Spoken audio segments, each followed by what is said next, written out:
ਸਤਿ ਸ਼੍ਰੀ ਅਕਾਲ। ਤੁਸੀਂ ਜੁੜੇ ਹੋਏ ਹੋ ਪੰਜਾਬੀ ਰੇਡੀਓ USA ਦੇ ਨਾਲ ਤੇ ਪ੍ਰੋਗਰਾਮ ਸਪੈਸ਼ਲ ਰਿਪੋਰਟ ਦੇ ਵਿੱਚ ਤੁਹਾਡਾ ਸਾਰਿਆਂ ਦਾ ਸਵਾਗਤ ਹੈ। ਅੱਜ ਦੀ ਇਸ ਰਿਪੋਰਟ ਦੇ ਵਿੱਚ ਗੱਲਬਾਤ ਕਰਾਂਗੇ ਪੰਜਾਬੀਆਂ ਦੇ ਇੱਕ ਹੋਰ ਦੁਖਾਂਤ ਦੇ ਬਾਰੇ। ਗੱਲ ਕਰਾਂਗੇ ਪ੍ਰਵਾਸ ਦੇ ਵਿੱਚੋਂ ਇੱਕ ਅਹਿਮ ਜਿਹੜਾ ਹਿੱਸਾ ਸਾਡੇ ਪੰਜਾਬੀ ਵਿਦਿਆਰਥੀ ਉਹਨਾਂ ਦੇ ਬਾਰੇ। ਕੈਨੇਡਾ ਦੇ ਵਿੱਚ ਲੰਘੇ ਦਿਨੀ ਪੰਜਾਬੀ ਵਿਦਿਆਰਥੀਆਂ ਨੂੰ ਜਾਂ ਕਹਿ ਲਓ ਕਿ ਵਿਦਿਆਰਥੀਆਂ ਨੂੰ ਬਹੁਤ ਵੱਡੀ ਮੁਸ਼ੱਕਤ ਦਾ ਸਾਹਮਣਾ ਕਰਨਾ ਪਿਆ।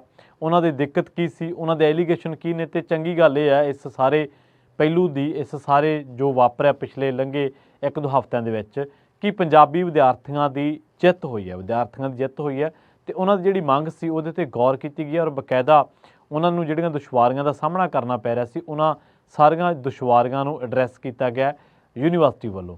ਇਹ ਪੂਰਾ ਮਾਮਲਾ ਕੀ ਸੀਗਾ ਤੇ ਉਸ ਤੋਂ ਬਾਅਦ ਉੱਥੇ ਕਿਹੋ ਜਿਹੇ ਹਾਲਾਤ ਨੇ, ਕਿਵੇਂ ਕਿਹੜੀਆਂ ਮੰਗਾਂ 'ਤੇ ਉਹਨਾਂ ਦੀ ਸਹਿਮਤੀ ਬਣੀ ਹੈ ਤੇ ਪੰਜਾਬੀ ਵਿਦਿਆਰਥੀਆਂ ਦੀ ਮੁੱਖ ਮੰਗ ਕਿਹੜੀ ਸੀ, ਇਹਦੇ ਬਾਰੇ ਆਪਾਂ ਅੱਜ ਦੀ ਇਸ ਰਿਪੋਰਟ ਦੇ ਵਿੱਚ ਗੱਲਬਾਤ ਕਰਾਂਗੇ। ਤੇ ਉੱਥੋਂ ਦੇ ਸਾਡੇ ਜਿਹੜੇ ਵਿਦਿਆਰਥੀ ਜਿਹੜੇ ਸਾਡੀ ਅਗਲੀ ਪੀੜ੍ਹੀ ਹੈ ਉਹਨਾਂ ਨੂੰ ਕਿਹੋ ਜਿਹੇ ਦੁਸ਼ਵਾਰੀਆਂ ਦੇ ਮਾਹੌਲ ਦੇ ਵਿੱਚੋਂ ਲੰਘਣਾ ਪੈਂਦਾ, ਕਿਉਂਕਿ ਸਾਰੇ ਜਿਹੜੇ ਵਿਦਿਆਰਥੀ ਆ ਉਹ ਸਾਰੇ ਤਾਂ ਧਨਾੜ ਲੋਕਾਂ ਦੇ ਵਿੱਚੋਂ ਨਹੀਂ ਹੋਣੇ, ਕੁਛ ਮੱਧ ਵਰਗੀ ਪਰਿਵਾਰਾਂ ਦੇ ਵਿੱਚੋਂ ਨੇ, ਕੁਛ ਖੇਤੀਬਾੜੀ 'ਤੇ ਨੇ, ਕੁਛ ਖੇਤੀਬਾੜੀ ਪਰਿਵਾਰਾਂ ਦੇ ਵਿੱਚੋਂ ਨੇ, ਕਿਸੇ ਦਾ ਪਰਿਵਾਰ ਮਾਪੇ ਜਿਹੜੇ ਆ ਉਹ ਕੋਈ ਸਬਜ਼ੀ ਰੇਹੜੀ ਦਾ ਕੰਮ ਵੀ ਕਰਦੇ ਹੋਣਗੇ, ਕਿਸੇ ਦਾ ਛੋਟਾ ਦੁਕਾਨਦਾਰ ਦਾ ਬੱਚਾ ਹੋਊਗਾ ਉੱਧਰ ਬਾਹਰ ਆਇਆ, ਕਿਸੇ ਦਾ ਛੋਟਾ ਵਪਾਰੀ ਦਾ ਹੋਊਗਾ। ਸੋ ਵੱਖ-ਵੱਖ ਵਰਗਾਂ ਤੋਂ ਇਹ ਬੱਚੇ ਨੇ। ਹਾਂ, ਬਹੁਤਾਤ ਤੇ ਵੱਡੀ ਗਿਣਤੀ ਸਾਡੇ ਪੇਂਡੂ ਭਾਈਚਾਰੇ ਦੇ ਵਿੱਚੋਂ ਇਹ ਬੱਚੇ ਜਿਹੜੇ ਨੇ ਵਿਦੇਸ਼ਾਂ ਦੀ ਧਰਤੀ 'ਤੇ ਪੜ੍ਹਨ ਆਏ ਨੇ। ਤੇ ਅਸਲ ਦੇ ਵਿੱਚ ਮਾਮਲਾ ਕੀ ਹੋਇਆ, ਅਲਗੋਮਾ ਯੂਨੀਵਰਸਿਟੀ ਆ ਉੱਥੇ ਜਿਹੜੇ ਬਰੈਂਪਟਨ ਦੇ ਇਲਾਕਿਆਂ ਦੇ ਵਿੱਚ, ਉਹਦੇ ਖਿਲਾਫ ਪੰਜਾਬੀ ਵਿਦਿਆਰਥੀਆਂ ਨੂੰ ਸੰਘਰਸ਼ ਕਰਨਾ ਪਿਆ ਤੇ ਅਖੀਰ ਹਫ਼ਤੇ ਬਾਅਦ ਇਸ ਸੰਘਰਸ਼ ਨੂੰ ਬੂਰ ਪਿਆ। ਸੰਘਰਸ਼ ਦੇ ਵਿੱਚ ਜਿਹੜੇ ਵਿਦਿਆਰਥੀ ਸੰਘਰਸ਼ ਕਰ ਰਹੇ ਸੀ ਉਹਨਾਂ ਦੇ ਮੁਤਾਬਕ ਯੂਨੀਵਰਸਿਟੀ 132 ਦੇ ਵਿੱਚੋਂ 100 ਵਿਦਿਆਰਥੀਆਂ ਨੂੰ ਪਾਸ ਕਰਨ ਦੇ ਲਈ ਸਹਿਮਤ ਹੋਈ ਹੈ। ਬਾਕੀ ਰਹਿੰਦੇ 32 ਵਿਦਿਆਰਥੀਆਂ ਬਾਰੇ ਫੈਸਲਾ ਜਿਹੜਾ ਆਉਂਦੇ ਸ਼ੁੱਕਰਵਾਰ ਨੂੰ ਹੋਣਾ ਤੇ ਇਹਨਾਂ ਦੇ ਵਿੱਚੋਂ ਕਈਆਂ ਨੂੰ ਤਾਂ ਮੁੜ ਪੇਪਰ ਦੇਣ ਦਾ ਮੌਕਾ ਮਿਲ ਸਕਦਾ, ਜਿਹੜੇ 32 ਵਿਦਿਆਰਥੀ ਰਹਿ ਗਏ ਨੇ, ਤੇ ਕਈਆਂ ਨੂੰ ਜਿਹੜਾ ਉਹਨਾਂ ਨੂੰ ਪਾਸ ਕੀਤਾ ਵੀ ਜਾ ਸਕਦਾ ਹੈ।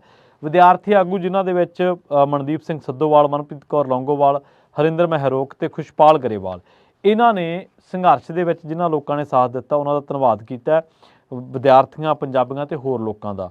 ਤੇ ਨਾਲ ਹੀ ਇਹ ਵੀ ਕਿਹਾ ਕਿ ਸੰਘਰਸ਼ ਦੀ ਜਿੱਤ ਹੋਈ ਹੈ ਪਰ ਇਹ ਜਿੱਤ ਅਧੂਰੀ ਹੈ, ਕਿਉਂਕਿ ਸ਼ੁੱਕਰਵਾਰ ਨੂੰ ਅੰਤਿਮ ਫੈਸਲਾ ਆਉਣ ਤੱਕ ਸੰਘਰਸ਼ ਨੂੰ ਜਾਰੀ ਰੱਖਿਆ ਜਾਵੇਗਾ। ਤੇ ਨਾਲ ਹੀ ਉਹ ਕਹਿੰਦੇ ਨੇ ਕਿ ਸਹਿਮਤੀ ਬਣ ਗਈ ਜਿੱਦੇ ਸ਼ੁੱਕਰਵਾਰ ਨੂੰ ਫਿਰ ਇੱਕ ਜੇਤੂ ਰੈਲੀ ਜਿਹੜੀ ਆ ਉਹ ਕੱਢਾਂਗੇ। ਤੇ ਬੀਤੇ ਦਿਨੀ ਇਹਨਾਂ ਨੇ ਇੱਕ ਰੋਸ ਮਾਰਚ ਕੱਢਿਆ ਸੀਗਾ ਤੇ ਸਾਰੇ ਜਿਹੜੇ ਵਿਦਿਆਰਥੀ ਹੈ ਤਕਰੀਬਨ ਸੈਂਕੜਿਆਂ ਦੀ ਗਿਣਤੀ ਦੇ ਵਿੱਚ ਇਹ ਕੜਾਕੇ ਦੀ ਠੰਡ ਦੇ ਵਿੱਚ ਧਰਨੇ ਤੇ ਡਟੇ ਹੋਏ ਸੀਗੇ। ਮੌਂਟਰੀਅਲ ਯੂਥ ਸਟੂਡੈਂਟਸ ਆਰਗੇਨਾਈਜੇਸ਼ਨ ਵੱਲੋਂ ਜਿਹੜਾ ਵਰੁਣ ਖੰਨਾ ਨੇ ਦੋਸ਼ ਲਾਇਆ ਸੀਗਾ ਤੇ ਕਿ ਯੂਨੀਵਰਸਿਟੀ ਨੇ ਜਾਣ ਬੁੱਝ ਕੇ ਜਿਹੜੇ ਵੱਡੀ ਗਿਣਤੀ ਵਿਦਿਆਰਥੀਆਂ ਨੂੰ ਫੇਲ ਕੀਤਾ ਤਾਂ ਜੋ ਮੁੜ ਫੀਸਾਂ ਉਗਰਾਈਆਂ ਜਾ ਸਕਣ। ਇਸ ਸਬੰਧ ਦੇ ਵਿੱਚ ਕੈਨੇਡਾ ਦੇ ਸਾਰੇ ਜਿੰਨੇ ਸੰਸਦ ਮੈਂਬਰ ਹੈ ਉਹਨਾਂ ਨੂੰ ਈਮੇਲ ਵੀ ਕੀਤੀ ਗਈ ਸੀ ਤੇ ਹਮਾਇਤ ਮੰਗੀ ਗਈ ਸੀਗੀ। ਵਿਦਿਆਰਥੀਆਂ ਦਾ ਦੋਸ਼ ਇਹ ਹੈ ਕਿ IT ਦੇ ਗ੍ਰੈਜੂਏਸ਼ਨ ਦੇ ਵਿੱਚ ਕੁੱਲ 10 ਵਿਸ਼ੇ ਹੈ ਜਿਨ੍ਹਾਂ ਦੇ ਵਿੱਚੋਂ 9 ਵਿਸ਼ਿਆਂ ਦੇ ਵਿੱਚੋਂ ਜਿਹੜੇ ਪਾੜੇ ਨੇ ਚੰਗੇ ਨੰਬਰ ਲੈ ਕੇ ਪਾਸ ਹੋਏ ਨੇ। ਇੱਕ ਵਿਸ਼ਾ ਐਸਾ ਹੈ ਟੈਕਨੀਕਸ ਆਫ ਸਿਸਟਮ ਐਨਾਲਿਸਟ, ਇਹਦੇ ਪ੍ਰੈਕਟੀਕਲ ਦੇ ਵਿੱਚੋਂ ਚੰਗੇ ਹਾਸਲ ਕੀਤੇ ਪਰ ਥਿਊਰੀ ਵਾਲਾ ਜਿਹੜਾ ਪੇਪਰ ਆ ਉਹਦੇ ਵਿੱਚ ਇਹ ਕਹਿੰਦੇ ਕਿ ਸਾਜ਼ਿਸ਼ੀ ਢੰਗ ਦੇ ਨਾਲ ਜਾਣਬੁੱਝ ਕੇ ਵੱਡੀ ਗਿਣਤੀ ਵਿਦਿਆਰਥੀਆਂ ਨੂੰ ਫੇਲ ਕੀਤਾ ਗਿਆ। ਨਾਲ ਹੀ ਉਹ ਕਹਿੰਦੇ ਨੇ ਕਿ ਇੱਕ ਪ੍ਰੋਫੈਸਰ ਹੈ ਜਿਹੜਾ ਕਿ ਵਿਦਿਆਰਥੀਆਂ ਨੂੰ ਪਾਸ ਕਰਾਉਣ ਦੇ ਲਈ ਅਸੀਂ ਸੰਘਰਸ਼ ਕੀਤਾ, ਇੱਕ ਪ੍ਰੋਫੈਸਰ ਹੈ ਜਿਹਨੇ 130 ਦੇ ਕਰੀਬ ਵਿਦਿਆਰਥੀਆਂ ਨੂੰ ਸਾਜ਼ਿਸ਼ੀ ਢੰਗ ਦੇ ਨਾਲ ਫੇਲ ਕੀਤਾ। ਹੁਣ ਇਸ ਮਾਮਲੇ ਦੇ ਵਿੱਚ ਇੱਕ ਕੜੀ ਅਹਿਮ ਹੈ ਜਿਹੜੀ ਕਿ ਵਿਚਾਰਨਯੋਗ ਹੈ ਕਿ ਜੇਕਰ ਹੁਣ ਸਟੂਡੈਂਟਾਂ ਨੇ ਪ੍ਰੋਟੈਸਟ ਕੀਤਾ, ਉਹਨਾਂ ਨੇ ਸੰਘਰਸ਼ ਕੀਤਾ ਤੇ ਯੂਨੀਵਰਸਿਟੀ ਮੰਨ ਗਈ ਹੈ ਕਿ ਅਸੀਂ 100 ਵਿਦਿਆਰਥੀਆਂ ਨੂੰ ਪਾਸ ਕਰ ਦਾਂਗੇ, ਤਾਂ ਕੀ ਇਹਦਾ ਮਤਲਬ ਇਹ ਬਣਦਾ ਕਿ ਵਾਕਈ ਇਹ ਟੀਕਾ ਲਾ ਕੇ ਦੇਖਿਆ ਜਾ ਰਿਹਾ ਸੀਗਾ ਕਿ ਜੇਕਰ ਇਹ ਰਿਐਕਟ ਕਰ ਗਏ ਤਾਂ ਠੀਕ ਹੈ ਤੇ ਜੇਕਰ ਨਾ ਕੀਤਾ ਤਾਂ ਆਪਾਂ ਇਹਨਾਂ ਨੂੰ ਇਸੇ ਤਰ੍ਹਾਂ ਫੇਲ ਰੱਖਣਾ ਵਾ। ਜੇਕਰ ਇਹ ਗੱਲ ਹੈ ਤਾਂ ਇਹ ਬੇਹੁਦਾ ਮਾੜੀ ਗੱਲ ਹੈ ਤੇ ਉੱਥੋਂ ਦੇ ਸਿਸਟਮ ਤੋਂ ਅੱਕੇ ਸਤਾਏ ਵਿਦਿਆਰਥੀ ਇੱਥੇ ਪੜ੍ਹਨ ਆਉਂਦੇ ਆ, ਕਈ ਪੱਕੇ ਤੌਰ 'ਤੇ ਵਸ ਵੀ ਜਾਂਦੇ ਆ। ਤੇ ਜੇਕਰ ਉਸ ਤਰ੍ਹਾਂ ਦੀਆਂ ਗੱਲਾਂ ਜਿਹੜੀਆਂ ਆਪਾਂ ਉੱਥੇ ਸੁਣਦੇ ਕਰਦੇ ਹਾਂ, ਵੇਹਣੇ ਆ, ਜਿਨ੍ਹਾਂ ਦੇ ਵਿੱਚੋਂ ਲੰਘਦੇ ਆ, ਤੇ ਜੇਕਰ ਇੱਥੇ ਵਿਦਿਆਰਥੀਆਂ ਨੂੰ ਫੇਸ ਕਰਨੀਆਂ ਪੈਣਗੀਆਂ ਤੇ ਇਹ ਸਰਾਸਰ ਧੱਕਾ ਵਾ। ਪਹਿਲਾਂ ਹੀ ਵਿਦਿਆਰਥੀ ਜਿਹੜੇ ਆ ਉਹ ਜਿਹੜੀਆਂ ਯੂਨੀਵਰਸਿਟੀਆਂ ਦੀਆਂ ਫੀਸਾਂ ਜਾਂ ਜਿਹੜੀ ਹੋਰ ਫੀਸ ਜਿਹੜੀ ਵਧਾਈ ਗਈ ਹੈ $7-8 ਜਿਹਦਾ ਕਿ ਬੋਝ ਤਕਰੀਬਨ ਜੇ ਆਪਾਂ ਵੇਖੀਏ ਤਾਂ ਭਾਰਤੀ ਕਰੰਸੀ ਦੇ ਹਿਸਾਬ ਦੇ ਨਾਲ ਤਾਂ ਇਹ ਤਕਰੀਬਨ 8 ਤੋਂ 10 ਲੱਖ ਦਾ ਬੋਝ ਜਿਹੜਾ ਵੱਧ ਪੈ ਗਿਆ, ਐਕਸਟਰਾ ਪੈ ਗਿਆ ਉੱਥੋਂ ਦੇ ਵਿਦਿਆਰਥੀਆਂ ਉੱਤੇ ਜਿਨ੍ਹਾਂ ਦੀ ਪੜ੍ਹਨ ਦੀ ਚਾਹਤ ਹੈ ਕੈਨੇਡਾ ਦੇ ਵਿੱਚ।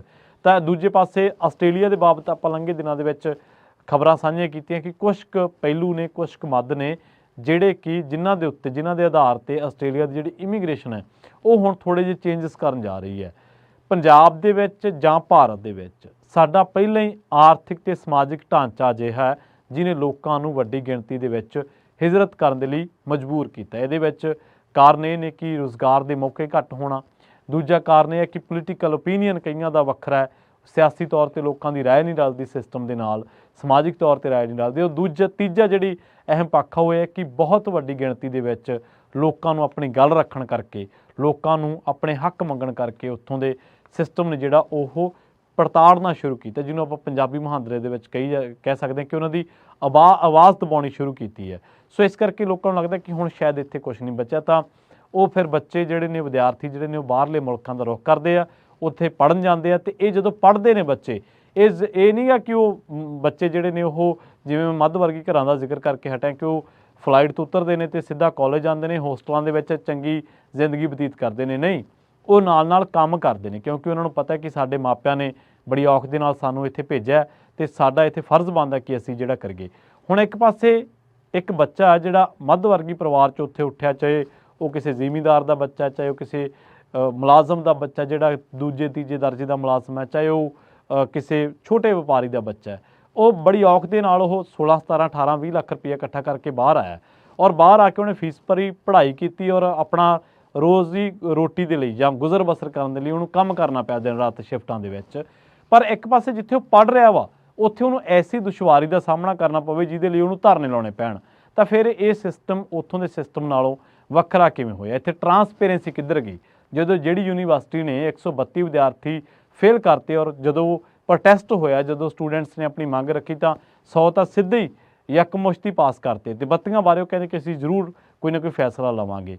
ਤਾਂ ਇਹ ਕੀ ਵਾਕਈ ਇੱਕ ਐਕਸਪੈਰੀਮੈਂਟ ਕੀਤਾ ਜਾ ਰਿਹਾ ਸੀਗਾ ਕਿ ਜੇ ਤਾਂ ਇਹਦੇ ਵਿਰੁੱਧ ਆਵਾਜ਼ ਉੱਠ ਖੜੀ ਤਾਂ ਆਪਾਂ ਐਂ ਕਰ ਲਾਂਗੇ, ਨਹੀਂ ਤਾਂ ਫਿਰ ਜਦੋਂ ਚੁੱਪਚਾਪ ਜੇ ਕੋਈ ਚੱਲ ਰਿਹਾ ਸੀਗਾ ਤਾਂ ਉਹਨੂੰ ਚੱਲਣ ਦਾ ਦੇਣ ਦਿੰਦੇ।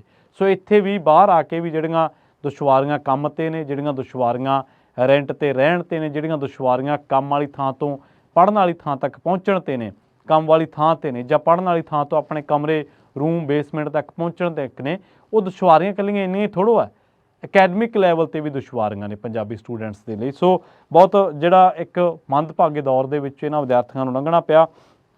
ਹੁਣ ਜਿਹੜੇ ਆ ਉਹ ਇਹ ਉਮੀਦ ਵੱਝੀ ਹੈ ਕਿ ਸ਼ਾਇਦ ਜਿਹੜੇ 32 ਵੀ ਹੈ ਉਹਨਾਂ ਦੇ ਵਿੱਚੋਂ ਜਾਂ ਤਾਂ ਜਿਹੜੇ ਬੱਚੇ ਨੇ ਉਹਨਾਂ ਨੂੰ ਦੁਬਾਰਾ ਪੇਪਰ ਦੇਣ ਦਾ ਮੌਕਾ ਮਿਲੂਗਾ, ਅਤੇ ਜਾਂ ਫਿਰ ਜਿਹੜਾ ਉਹ ਉਹਨਾਂ ਨੂੰ ਪਾਸ ਕਰ ਦਿੱਤਾ ਜਾਊਗਾ। ਪਰ ਜਿਹੜੇ ਅਫਸਰ ਅਤੇ ਜਿਹੜੇ ਪ੍ਰੋਫੈਸਰ 'ਤੇ ਮਾफ़ ਕਰਨਾ, ਇਹ ਦੋਸ਼ ਲੱਗ ਰਹੇ ਨੇ ਕਿ ਉਹਨੇ ਜਾਣ ਬੁੱਝ ਕੇ ਸਾਜ਼ਿਸ਼ੀ ਢੰਗ ਦੇ ਨਾਲ ਫੇਲ ਕੀਤਾ। ਕਿ ਉਹਦੇ 'ਤੇ ਕਾਰਵਾਈ ਹੋਊਗੀ? ਉਹਨੇ ਕਿਉਂ ਫੇਲ ਕੀਤਾ ਇਹ ਪੁੱਛਿਆ ਜਾਊਗਾ, ਉਹਦੇ ਪਿੱਛੇ ਕਾਰਨ ਕੀ ਸੀ ਇਹ ਪੁੱਛਿਆ ਜਾਊਗਾ। ਇਹ ਵੱਡਾ ਸਵਾਲ ਹੈ। ਔਰ ਦੂਜੀ ਗੱਲ ਇਹ ਹੈ ਕਿ ਕੈਨੇਡਾ ਦੀ GDP ਬਾਰੇ ਸੁਣਨ ਦੇ ਵਿੱਚ ਮਿਲਦਾ ਹੈ ਕਿ $30 ਬਿਲੀਅਨ ਦਾ ਯੋਗਦਾਨ ਆ ਵਿਦਿਆਰਥੀਆਂ ਦਾ, ਔਰ ਦੋਸ਼ ਲਾਉਂਦੇ ਆ ਵਿਦਿਆਰਥੀ ਕਿ ਜਾਣ ਬੁੱਝ ਕੇ ਵਿਦਿਆਰਥੀਆਂ ਨੂੰ ਫੇਲ ਕਰਦੇ ਆ। ਸਾਲਾਨਾ ਗ੍ਰੇਡਿੰਗ ਸਿਸਟਮ ਆ ਜਿਹੜਾ, ਉਹਦੇ 'ਚ ਧੋਖੇਬਾਜ਼ੀ ਕਰਕੇ ਵਿਦਿਆਰਥੀਆਂ ਨੂੰ ਇੱਕ ਵਿਸ਼ੇ ਦੇ ਵਿੱਚੋਂ ਫੇਲ ਕਰ ਦਿੱਤਾ ਜਾਂਦਾ। ਕਹਿੰਦੇ ਕਿ ਇਹ ਇੱਥੇ ਨਹੀਂ, ਓਨਟਾਰੀਓ ਦੇ ਹੋਰ ਬਥੇਰੇ ਕਾਲਜ ਆ, ਯੂਨੀਵਰਸਿਟੀਆਂ, ਜਿੱਥੇ ਸੈਂਕੜੇ ਵਿਦਿਆਰਥੀਆਂ ਨੂੰ ਫੇਲ ਕਰਨ ਦਾ ਜਿਹੜਾ ਮਾਮਲਾ ਉਹ ਸਾਹਮਣੇ ਆਇਆ ਹੈ। ਵਿਦਿਆਰਥੀਆਂ ਨੇ ਕਿਹਾ ਹੈ ਕਿ ਵੱਡੀ ਗਿਣਤੀ ਦੇ ਵਿੱਚ ਵਿਦਿਆਰਥੀਆਂ ਨੂੰ ਫੇਲ ਕਰਕੇ ਯੂਨੀਵਰਸਿਟੀ ਮੋਟੇ ਮੁਨਾਫੇ ਕਮਾਉਣ ਦਾ ਗੋਰਖ ਧੰਦਾ ਕਰ ਰਹੀ ਹੈ। ਕੈਨੇਡਾ ਮੂਲ ਦੇ ਵਿਦਿਆਰਥੀਆਂ ਦੇ ਵਿੱਚ ਗ੍ਰੈਜੂਏਸ਼ਨ ਅਤੇ ਪੋਸਟ ਗ੍ਰੈਜੂਏਸ਼ਨ ਕੋਰਸਾਂ ਦੇ ਵਿੱਚ ਦਾਖਲਾ ਲੈਣ ਦੀ ਪ੍ਰਤੀਸ਼ਤਤਾ ਲਗਾਤਾਰ ਫੀਸ ਦੀ ਦਰ ਜਿਹੜੀ ਉਹ ਘਟ ਰਹੀ ਹੈ, ਅਤੇ ਕੈਨੇਡਾ ਦੇ ਕਈ ਕਾਲਜ, ਯੂਨੀਵਰਸਿਟੀਆਂ ਅੰਤਰਰਾਸ਼ਟਰੀ ਵਿਦਿਆਰਥੀਆਂ ਤੋਂ ਜਿਹੜਾ ਰੈਵਨਿਊ ਮਿਲਦਾ ਉਹਦੇ ਆਸਰੇ ਚੱਲਦੀਆਂ। ਉੱਧਰ ਯੂਨੀਵਰਸਿਟੀ ਦੇ ਪ੍ਰਬੰਧਕ ਕਹਿ ਰਹੇ ਨੇ ਕਿ ਅਸੀਂ ਇਸ ਮਾਮਲੇ ਨੂੰ ਛੇਤੀ ਹੱਲ ਕਰਾਂਗੇ। ਸੋ ਇਹ ਵਿਦਿਆਰਥੀ ਜਿਹੜੇ ਨੇ ਇਹ ਆਪਣੇ ਤੇ ਆਪਣੇ ਮਾਪਿਆਂ ਦੇ ਜਿਹੜਾ ਸੁਨਹਿਰਾ ਭਵਿੱਖ ਦੀ ਇੱਕ ਤਾਂਘ ਹੁੰਦੀ ਹੈ, ਉਹਦੀ ਤਾਂਘ ਨੂੰ ਪੂਰਾ ਕਰਨ ਦੇ ਲਈ ਦਿਨ ਰਾਤ ਮਿਹਨਤਾਂ ਕਰਦੇ ਆ।